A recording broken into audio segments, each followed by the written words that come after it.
तो कोई बहन नहीं थी, दुर्रे यतीम है। लेकिन जब हज़रत हलीमा सादिया के यहाँ हुजूर गए तो वहाँ हुजूर की एक रज़ाई बहन का तज़किरा मिलता है जो हुजूर को लोरियाँ देती थी। नाम शीमा था।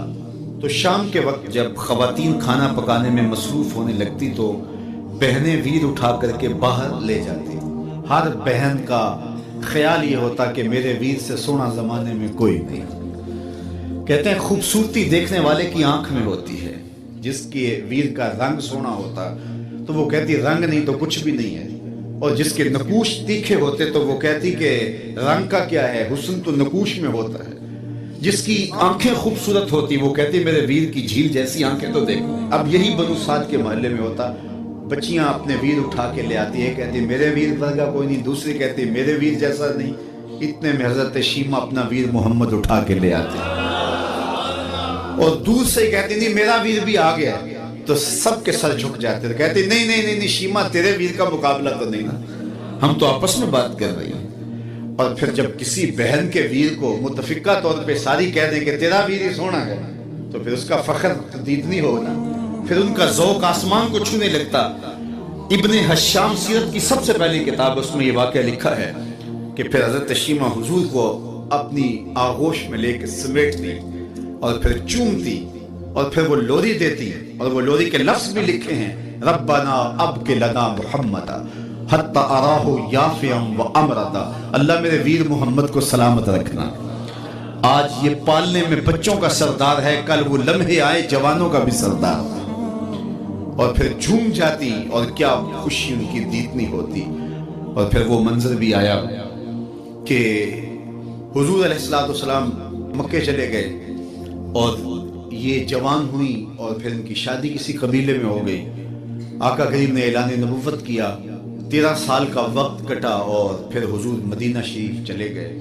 जब गज़ावात का सिलसिला शुरू हुआ तो जिस कबीले में शीमा का निकाह हुआ था उस कबीले में मुसलमानों के साथ टकराव हुआ तो अल्लाह ने मुसलमानों को फतह अता कर दी। तो इस कबीले के लोग कहती हो कि हुजूर अलैहिस्सलाम के गुलामों के हाथों गिरफ्तार हैं, तो ये अपने कैदियों को छुड़ाने के लिए कबीले के सरदार एक एक घर से फिदिये के लिए रकम जमा कर रहे हैं। चलते चलते शीमा के घर भी पहुंचे जो कि एक उम्र का हिस्सा गुजार चुकी थी, और जाके कहा कि इतना हिस्सा आपका भी आता है। कहा किस लिए? कहा वो जो लड़ाई हुई है इतने हमारे बंदे गिरफ्तार हो गए तो उनको छुड़ाना है। तो चलते चलते बातों में किसी के लबों पे हुजूर का नाम आ गया तो शीमा ने कहा अच्छा उन्होंने तुम्हारे लोग पकड़े? कहा हाँ। तो कहा फिर तुम रकम इकट्ठी न करो, मुझे साथ ले चलो। उन्होंने कहा तुझे साथ ले चले? कहा तुम नहीं जानती वो मेरा वीर लगता है, वो मेरा भाई लगता है।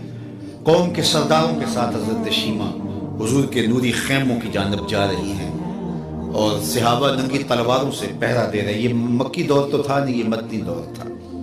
और शीमा कौम के सरदारों के लेके जब आगे बढ़ने लगी ना तो सहाबा ने तलवारें सोन दी, रुक जा ऐ देहाती औरत, जानती नहीं आगे पूछा रसूल है, आगे बगैर इज़्न के जिब्रील भी नहीं जा सकते, तुम कौन हो?